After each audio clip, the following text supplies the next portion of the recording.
Okay. So, Jen, would you turn to Acts 14, 21 through 23, and read that for us?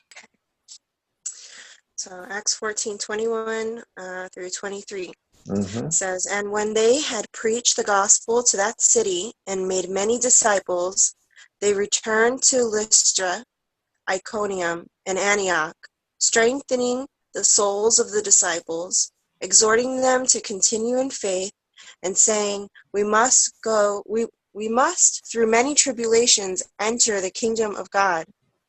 So when they had appointed elders in every church and prayed with fasting, they commended them to the Lord, in whom they had believed."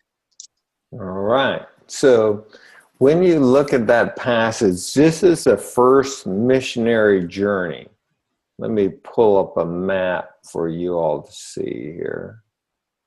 All right. This is a map of Paul's first missionary journey, if you can see that. Basically, he and Barnabas set out from Antioch, head to Cyprus, then up to this area of Galatia, and they're in Antioch, another Antioch, and then Lystra, Derbe, Iconium. Those are the primary cities that are mentioned in this first missionary journey.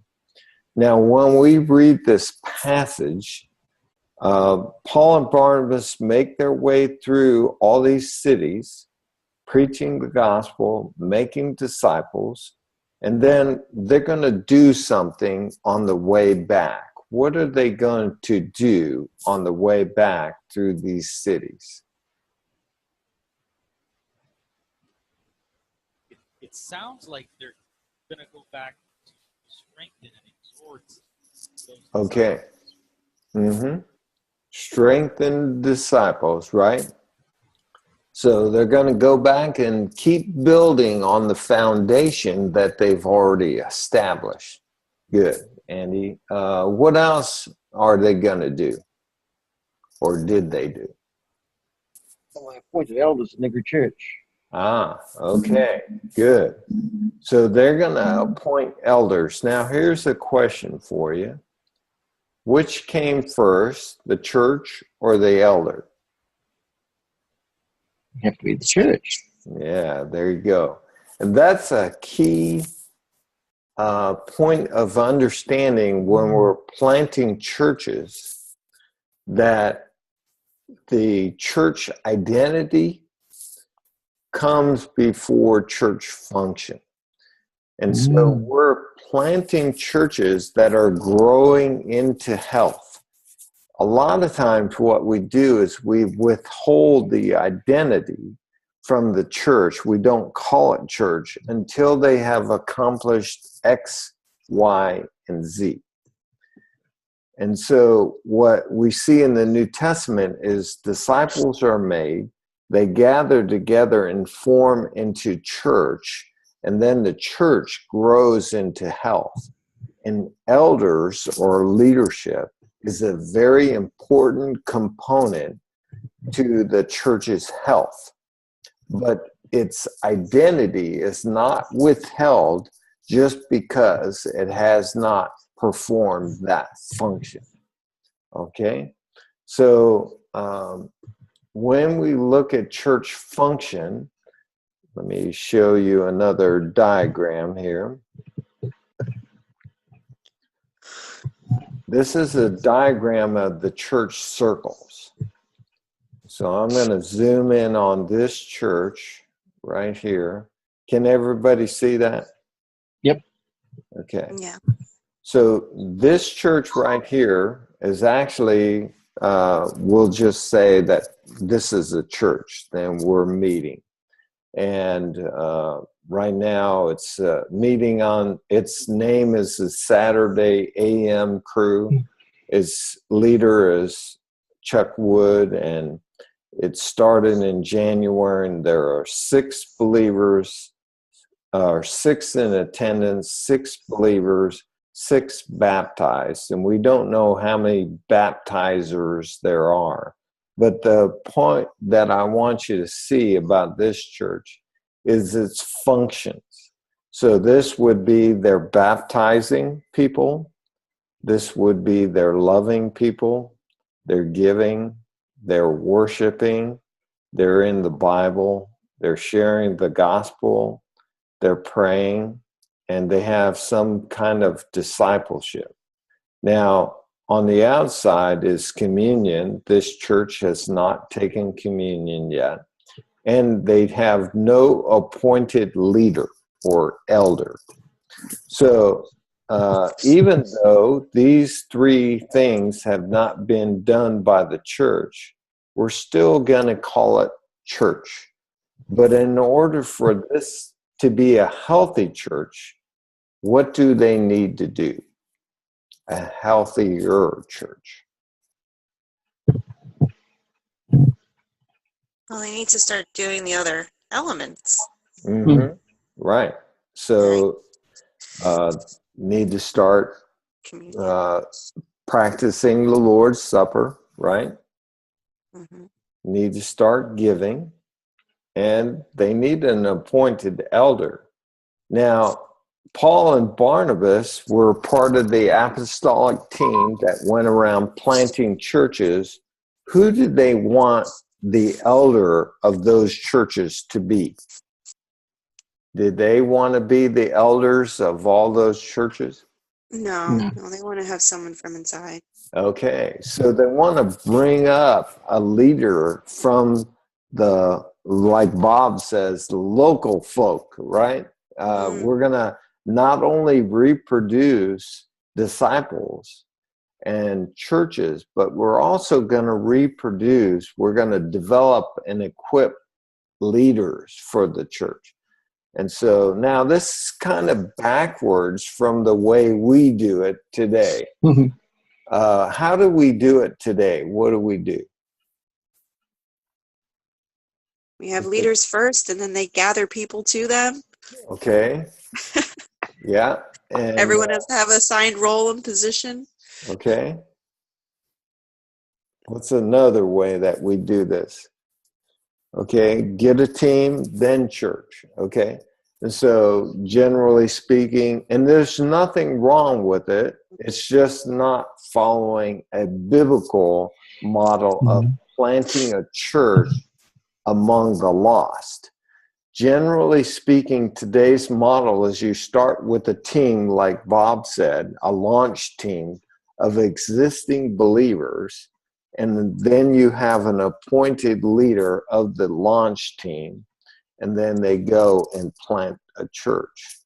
And generally speaking, the leader normally comes from the outside, and we look for a Bible college or a seminary grad to come in and lead these people. Well, Paul and Barnabas are doing things quite differently here. So what they do is they go into lostness, they enter the empty field and begin to share the gospel. And as people come to Christ and become disciples, then they form the church. And the church needs leadership. And so they look for leaders in the midst of that brand new flock, that brand new church. Now, there's problems with both models. We need to acknowledge that. But Jesus said in Matthew 10:2 that the harvest is great, but what? Laborers. Workers. Yeah, the laborers, the workers are few. And one of the things that we've had unwittingly done to ourselves by always going to the outside to find our leaders is we're in a leadership crisis. We've made a bottleneck to the leadership in the church, where if we went to the harvest and looked for our leaders in the harvest, there's plenty of leaders in that harvest. We just need to train them and equip them to lead their people. Now, are we talking about, a new leader that's going to lead 1,000 people in a megachurch? Is that what kind of leadership we're talking about with a pioneer elder? No. No. We're talking No. about a very small, 5 to 20 people. But that's where you begin. And if you begin with that, as you're developing leaders, it's a whole lot easier than bringing somebody from the outside and giving them 300 people to lead. That's a very, very difficult challenge. It's hard to grow into that leadership. But with pioneer elders, that's what they're doing. They're growing into this leadership that comes from the harvest. Again, I'm not pitting the two models against each other. I'm just saying there are two different ways to do this, but one is definitely focused on the harvest, and the other is probably more focused on existing believers. Okay? So, what we want to do now is we want to take a look at the qualifications for leaders, because this is serious stuff that we're messing around with. And this makes people very nervous when we're appointing leaders in the harvest. But let's take a look at this graph.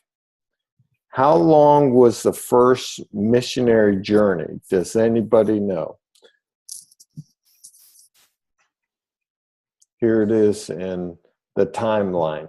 It's somewhere around 52, 53. Okay. Oh, wasn't that like 2 or 3 years? Yeah, it was actually at the most 18 months. Okay. At the most. Okay, so let's be generous. Let's say it's 18 months. So Paul and Barnabas are going from Antioch all the way up to Derbe. And how long do you think that would take? Let's just cut the time in half. Let's say they spent 50% of their time going up and 50% of their time going back. How much time are we talking now? Less than a year, 9 months. Yeah, 9 months. And how old would the last church be if Paul's going to appoint an elder in that church, and the last church planted would be the first church that he strengthens and encourages? How old would that church be? Just new. Weeks. Weeks, or at the most months, but probably weeks. And here he is appointing elders in a church that's only weeks old. And were there any known believers in that area before Paul and Barnabas got there?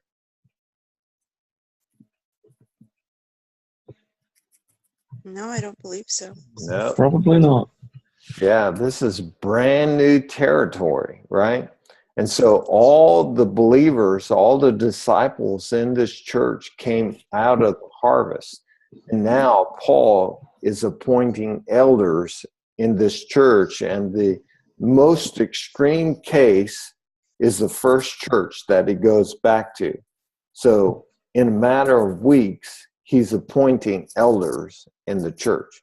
Now, for most of us, that blows our circuits. And there's a reason why it blows our circuits. Is because when we look at appointing elders, we go to 1 Timothy chapter 3, and we're going to look at that. And we go to Titus chapter 1. So let's look at the appointment of elders, the criteria for elders in both of those passages. So Ray, would you read 1 Timothy 3, 1 through 7. And let's see here. Andy, would you read after Ray gets done? Read Titus 1:5-9. Sorry, Chuck. I dropped off there. Okay. I missed what to read. Yeah, it's 1 Timothy 3:1-7.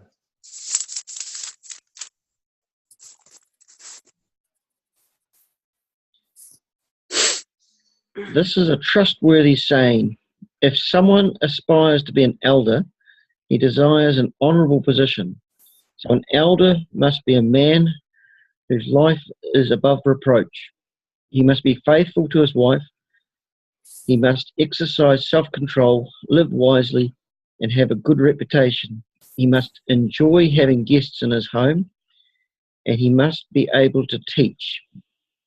He must not be a heavy drinker or be violent.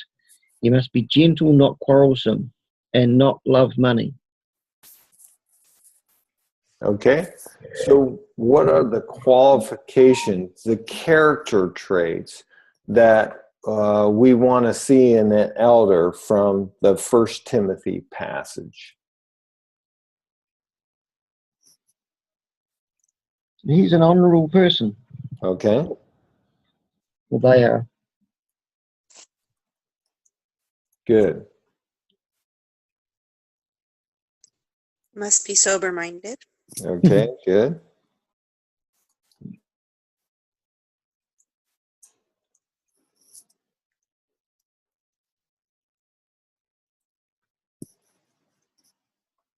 And an ability to lead or to teach. Okay, can we call that a skill versus a character trait? Oh, true. Okay, able to teach. Any other character traits? Is to be hospitable. Ah, good. Yeah. And not quarrelsome.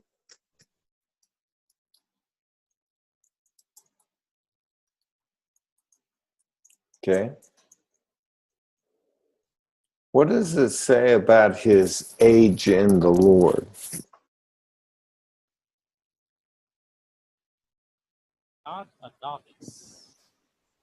Okay, so not a novice, right? Not a new believer. Mm-hmm. I think they were all new believers. Ah, well, for the churches that Paul was going back to in Galatia, True. that's a little catch, right? That's actually where I wanted to bring us to. So we're going to focus on that just a little bit because this is the catch. You know, most of us are going to go to that character trait and say, you can't appoint elders in a 3 or 4 week old church because they're all new believers. So that's the catch. We'll come back to that. Is there any other character traits that you see? There's a bunch of them. What does it say about family? One who rules his own house well, having. Okay, good. So he rules his house well. Is there something about his being singularly focused on one wife? Mm-hmm. Yeah, okay. All right. So there's a bunch of character traits. Really, when I look at that passage, you could make a case that some of these require skill as well, like ruling your house well, and I'll concede to that. But the most explicit skill that we see in that list is able to teach. Okay? So, Andy, go ahead and read the Titus passage.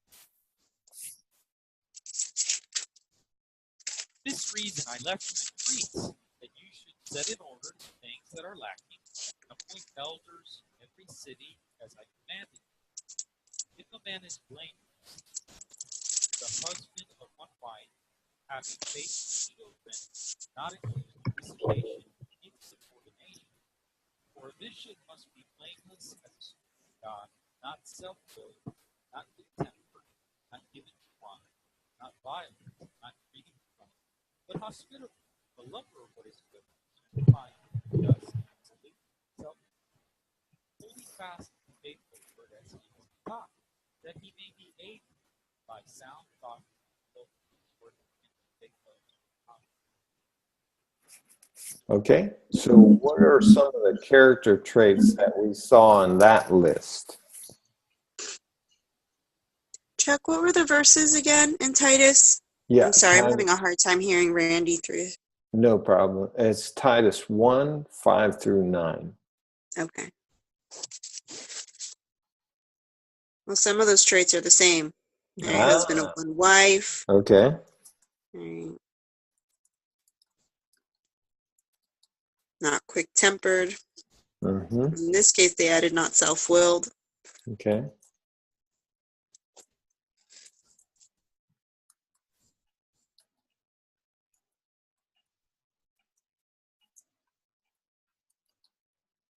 Does it say anything in there about money? Yep, not to be greedy. Okay. Mm-hmm. You need to be self-controlled. Mm-hmm.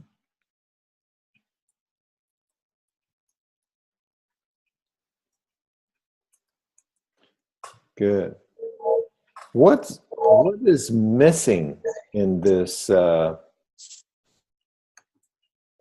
list? Doesn't mention novice. Doesn't mention the novice. So what's the difference? Remember, Paul is writing to Timothy, who is now the overseer or bishop of the church of Ephesus. That's the setting, the context. So this church is now 7 to 10 years old. The Cretians, notice that Crete is not in the first, second, or third missionary journey, but Paul left Titus there, so this must be sometime after his first imprisonment. But what was the reason that Paul left Titus in Crete?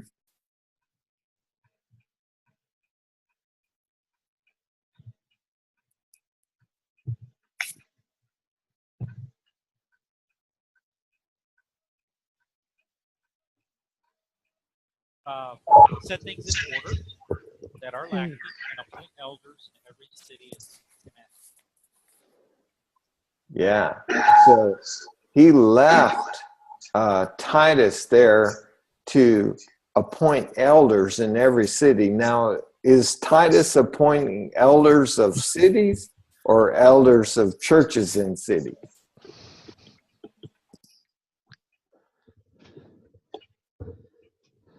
You know, I'm pretty sure that Crete had their existing government, and Paul was not coming in there to establish a new government over the city. This is obviously churches in the city. And so what comes first, the church or the elder? It's the church. And he's appointing, or he's left Titus there to appoint elders of these churches, and that must be multiple because of multiple cities. But we can pretty well assume that these are all new works, just like the churches in Galatia. And it's not a mature church. This is well after the third missionary journey.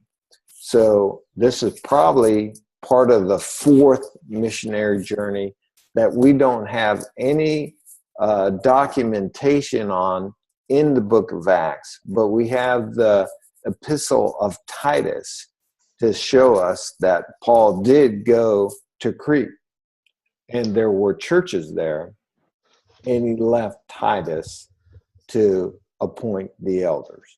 So now, why am I making this big brouhaha about the difference between the First Timothy passage and the Titus passage? What's the point? From what I can understand, the time of the church, the Crete might have been a younger church. Am I understanding that correctly? And Yeah. Timothy might have been now. When you say younger, are you saying 7 to 10 years of being established? Mm-hmm. Yeah, and wouldn't it be a big difference in appointing elders or leadership in a brand new church and an existing church that is 7 to 10 years old? Wouldn't there be a drastic difference? You know, Ephesus probably had elders that went the distance, or maybe they needed more elders in order to lead the growing church. We know that Ephesus, the church was busting out at the seams and spreading the gospel all over Asia Minor. And so here's a mature church. They're probably needing more elders to oversee the church. And so now you have the luxury of not having to appoint new believers. But when you're a church planter and you go from 0 to 1, you don't have that luxury. But the church still needs leadership. So it's important to make this distinction. The new believer issue is the big hang up when we start talking about elders. The second big hang up is you can't have a church until you have an elder. We see from the scriptures that both of those presuppositions may not be true. All right. So I'll leave that for you all to wrestle with more. We want to be good Bereans and go back to the Word of God and examine it daily to see whether these things are so. But personally, my conviction as a church planter, as one starting in the harvest, going from 0 to 1, that church needs leadership. And I need to be able to pray and fast and appoint leaders so that the church can stay on that trajectory of health and get to healthy church. Now, how do I do that? This is the $1 million question. So here I am, Chuck Wood, brand new church. It's only weeks old and it's coming out of the harvest. I mean, it's messy as all get out. These people are drinking and smoking pot, but their lives have radically changed now because Jesus has entered into their hearts and they're full of joy, but they also still have issues, okay? So it's messy. It's a brand new church. Was the churches in Galatia messy? Yeah. Oh, yeah. Yeah, heresy came in there almost immediately, okay? Was the church in Corinth messy? Mm-hmm. Oh, my goodness. Couldn't That be church, more. yeah, they put the fun in dysfunctional, okay? They really were messed up. And so many churches have these issues. All churches have issues. And so messiness does not disqualify a person or a gathering of disciples from being church. It's the reality. What we want to do is help them head towards health. And that's what Paul was doing when he wrote the Corinthian epistles, the Galatian epistles, actually all the epistles to the churches. The goal was get the church to health. In order to do that, you need leadership, and you've got to appoint elders. So how do I appoint elders? Well, we get the church together. Now, one of the things that we need to acknowledge is that the church planter is dependent on God to identify these leaders, right? Mm-hmm. So what were two things that Paul and Barnabas did when they appointed elders? And it proved their dependence on God. This is fact. Pray. Yeah, praying, There fasting. you go. Pray and fast. Okay, you don't appoint elders without praying and fasting. What did Jesus do all night before he chose the 12? Mm-hmm. He prayed, right? So we're talking about serious stuff here. You can't just flippantly appoint elders. Now, the other thing that we need to do to depend on God is we have the Holy Scriptures, and it gives us some guidelines for choosing these leaders. So what I will do is have them read out loud these qualifications. And as they read them, I want them to think about, do they meet these qualifications? And then I'm going to ask the question that's really important in First Timothy 3:1. It says, if any man aspires to be an overseer, it is fine work that he desires to do. So I'm going to give him the qualifications of the leader. And then I'm going to say, is there anybody here who meets these qualifications and wants to be an overseer of this new church? And if, hopefully a hand or two comes up. What if nobody wants to be the overseer? What do? You're in a pickle. What are you going to do? Ballots? Can everybody vote? Okay. Praying fast. Praying fast. Yeah, more praying and fasting. Well, what you need to do is ask the question, why does no one want to be an overseer? And most of the time is they don't feel qualified to be the overseer. So the next step is discipleship. Okay, what characteristics of this list of qualifications do you not meet? Are you willing to grow in this area? And then we begin to disciple them. Let's say they say, well, I get drunk every Saturday night. Would you like to be sober on Saturday night so you can lead the church? Yes, I would. So we begin to disciple them out of that sin into godly character. So discipleship is the answer. But here's what's happening. This is the cool thing when you read this list. There are leaders in the harvest. They want to lead the flock. They just don't have the confidence and competence to do that yet. And when you read this list of qualifications, what you're doing for them is giving them a target for them to shoot at. And now they know how to grow towards godly leadership. If we don't have this discussion up front with them and we just say, who wants to be the leader? Well, there's no qualification for leadership. It's nebulous. It's scary. We don't feel adequate to do that.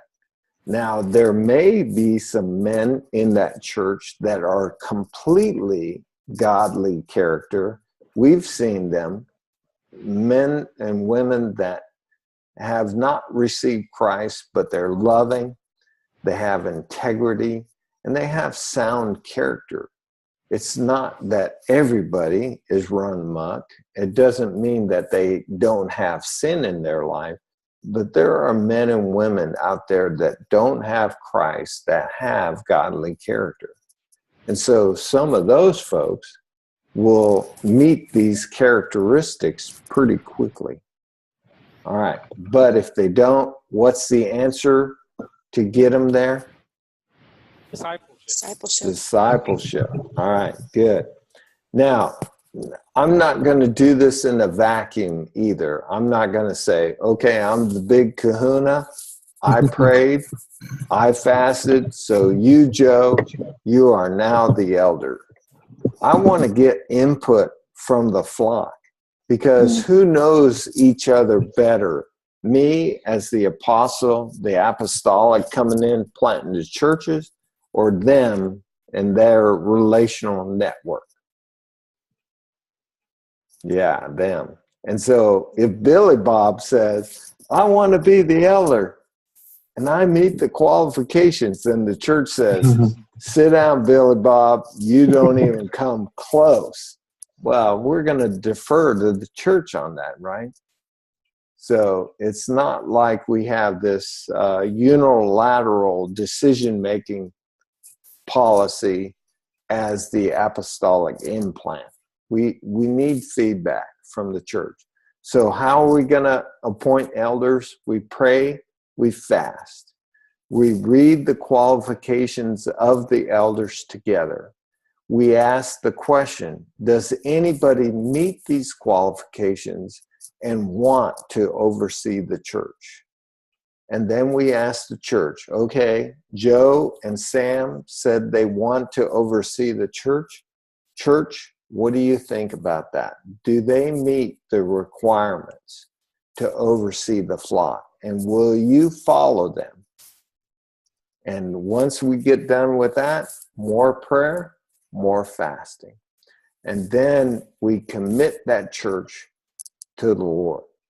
Now, did Paul just fire and forget? Okay, the church, you're on your own now. See you later. Did he do that to them? No. What motivates Paul and Barnabas to take the second missionary journey?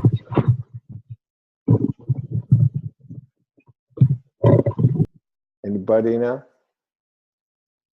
It was to check on the work that had been started, that it not have been in vain. Okay. Yeah. So they're going to go back and check up on these churches. And oh, by the way, the elders of these churches, and see how they're doing. It's not just, okay, we planted this church, we wash our hands, and never do we communicate or go back and see them again. No. We got to go back and keep investing, keep encouraging, keep strengthening the church. Quite frankly, that's one of the greatest fears of people in legacy church when they start hearing about church planting movements. Their greatest fear is that we're an inch deep and a mile wide. And so we have to ask the question, was Jesus an inch deep and a mile wide? Was Paul an inch deep and a mile wide? Paul is just following Jesus's example, okay, of traveling and building these small Jesus communities. And Paul's bringing eldership to the picture. All right.